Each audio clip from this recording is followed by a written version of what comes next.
Bonjour et bienvenue dans cet épisode de Jardin d'automne, le podcast où on prend le temps de semer des idées pour qu'elles puissent se développer. Et là, comment ça va? J'espère que vous allez bien.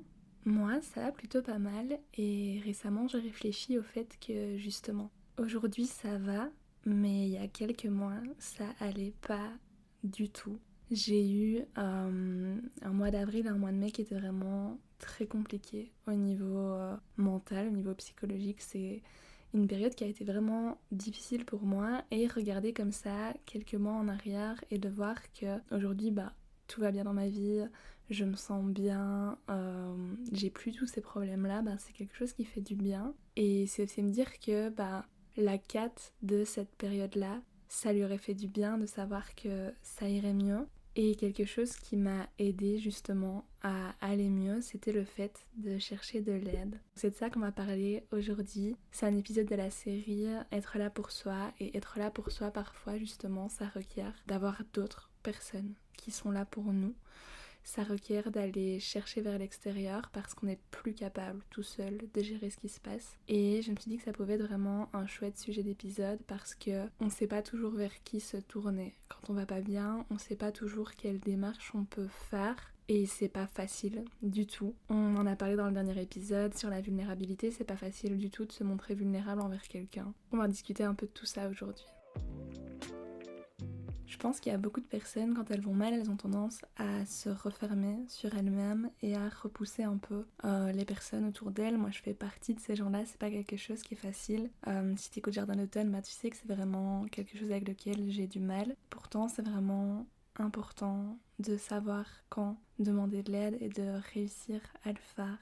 Et l'aide, elle peut prendre plein de formes différentes. Et c'est un peu de ça que j'ai envie de parler aujourd'hui. Quand tu vas pas bien, quand t'as un problème, quand c'est difficile pour toi de gérer une situation, tu vas pouvoir te tourner vers plein de personnes différentes en fonction de tes besoins, en fonction de avec qui t'es à l'aise, en fonction de qui est disponible pour toi ou qui est dans ton entourage. Simplement, ça peut être un ami, ça peut être une personne de confiance parmi tes proches vers qui tu vas te tourner et vers qui tu vas demander de l'aide. Et l'aide, ça peut simplement être le fait que la personne t'écoute, le fait que tu viennes déposer un peu tout le poids que tu as sur tes épaules. Parfois c'est suffisant. Il n'y a pas forcément besoin que la personne trouve une solution pour toi, que la personne te réconforte ou t'aide à te sortir du pétrin dans lequel t'es. Parfois, simplement le fait de parler à un ami, ça fait du bien, de se sentir écouté, de sortir un peu tout ça en dehors. Donc ça peut être une première forme d'aide. Ça peut aussi être ton ou ta partenaire. Si t'es en couple, forcément la personne qui partage ta vie, elle a sûrement envie d'être là pour toi. Et si tu traverses une période difficile, il y a de grandes chances que tu puisses chercher un peu d'aide auprès de cette personne. Après, il faut pas que ça devienne le rôle principal de cette personne parce qu'une relation de couple, c'est pas une relation de thérapie et c'est pas le rôle de la personne de te sauver de tes problèmes. Mais c'est sûr que c'est une ressource qui est là dans ton entourage et que tu peux exploiter si tu te sens confortable avec cette personne et que tu sais qu'elle sera là pour accueillir ce que tu vis. Ça peut aussi être un membre de ta famille.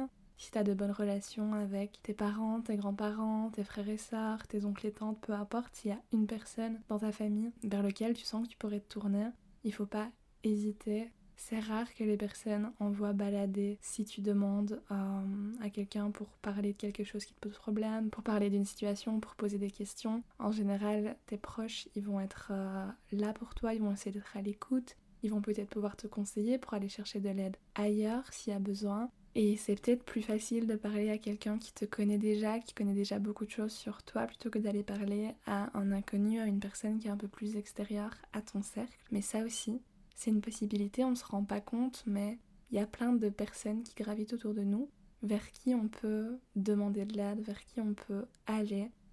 Si t'es à l'école, si t'es encore étudiant, peut-être qu'il y a un prof vers qui tu pourrais te tourner. Moi, je sais bien que quand j'étais en troisième, j'ai eu une période qui était un peu compliquée. Il y avait beaucoup de problèmes au niveau familial, au niveau relationnel. Il y avait beaucoup de choses qui se passaient dans ma vie et j'avais vraiment du mal à gérer tout ça. Et un de mes profs a remarqué que j'étais pas comme d'habitude, que j'étais plus fatiguée, que j'étais un peu différente et il m'a demandé comment j'allais, s'il y avait un problème, s'il y avait quelque chose qu'il pouvait faire. Et c'est vraiment quelque chose qui m'a fait un bien de ouf de savoir que ces gens-là aussi, ils étaient là pour moi et que si je voulais, je pouvais demander de l'aide, je pouvais avoir peut-être une oreille pour m'écouter, des solutions, des idées par rapport à ce que je vivais. Et peut-être que toi, dans ton entourage, il y a un prof, il y a un prof de musique, il y a un coach au sport, il y a une figure adulte comme ça vers lequel tu peux te tourner. Ça peut aussi être tes beaux-parents ou les parents de certains de tes amis si tu as besoin d'une personne peut-être plus âgée pour t'aider. Il y a plein de gens comme ça dans notre entourage qui peuvent être là pour nous quand ça va pas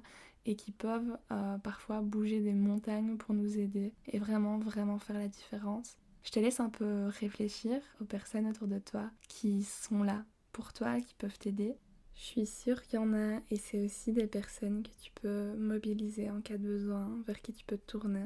Il y a aussi l'option d'aller chez le médecin. Si ça va vraiment pas, que tu sais pas vers qui te tourner, que t'es un peu perdu, tu peux en parler à ton médecin. Si t'as un médecin de famille, un médecin traitant que tu vois régulièrement, qui t'a confiance, peut-être qu'aller en parler à cette personne-là, il pourra t'aiguiller un peu sur ce que lui ou elle pense, sur qu'est-ce qui pourrait t'aider. Ça peut simplement être te donner quelques jours de congé pour te reposer et te retrouver un peu avec toi-même. Ça peut être t'orienter vers un autre professionnel. Ça peut être te donner des ressources, de l'information sur des numéros, des professionnels, des groupes. Enfin voilà, il y a plein de ressources qui existent que normalement un professionnel de la santé sera capable de te donner en fonction de quelle est ta situation, quel est ton problème, quelle est l'aide finalement dont tu as besoin, parce que c'est sûr que parfois on sait qu'on a besoin d'aide mais on sait pas laquelle, on sait pas quoi, on sait pas comment. Et donc passer par la case du médecin traitant, ça peut être une bonne idée. Et évidemment une personne vers qui on peut aller chercher de l'aide quand ça va pas, c'est un psychologue. Je vais parler pour la Belgique parce que moi j'ai fait des études de psychologie en Belgique et je viens de commencer à travailler en Belgique aussi, mais on peut totalement aller voir un psychologue quand on va pas bien et il n'y a pas besoin que la situation soit catastrophique. Pour aller voir quelqu'un, il n'y a pas de petits problèmes. Je le dis souvent sur Jardin d'Automne, mais à partir du moment où la situation que tu vis te cause de la souffrance, c'est un peu le moment où tu dois te dire « Ok, peut-être qu'il faut que je fasse quelque chose ». Et aller chez le psy, ça peut vraiment être une bonne option. C'est avoir un espace de parole avec quelqu'un qui va pouvoir te donner des outils, qui va pouvoir venir questionner tes représentations, tes croyances. C'est quelqu'un qui va pouvoir travailler avec toi pour trouver un peu des stratégies, des choses à mettre en place pour justement que tu ailles mieux. Et l'accès aux soins de santé mentale, il se démocratise de plus en plus. Si tu as moins de 24 ans, tu peux avoir des séances gratuites auprès de psychologues qu'on appelle des psychologues de première ligne. Donc si tu tapes psychologue de première ligne Belgique, tu vas tomber sur les sites des réseaux en fonction de où tu habites en Belgique. Et tu vas pouvoir trouver des psychologues où tu vas pouvoir avoir 10 séances gratuites qui peuvent être renouvelées. Donc c'est déjà un super bon début pour démarrer avec quelqu'un. Ça peut être largement suffisant en fonction de ton problème. Il y a aussi des numéros d'appel qui existent et qui sont gratuits avec un psychologue au bout du fil qui va peut-être pouvoir t'aider si t'es pas prêt à passer le cap d'aller voir quelqu'un en personne et peut-être d'entamer un travail avec quelqu'un. Ça peut être au sein de ton école, au sein de ta fac, au sein de ton université. Il y a des psychologues qui sont disponibles. Pour les universités en Belgique, il y a moyen de te faire rembourser tes séances de psychologie. Si tu vois un psychologue ou un psychiatre à l'extérieur, il y a moyen que ton université participe à ça. Quand tu es étudiant, si t'es plus étudiant, il y a aussi moyen de passer via ton médecin traitant et d'avoir des séances qui sont majorées à 11 €.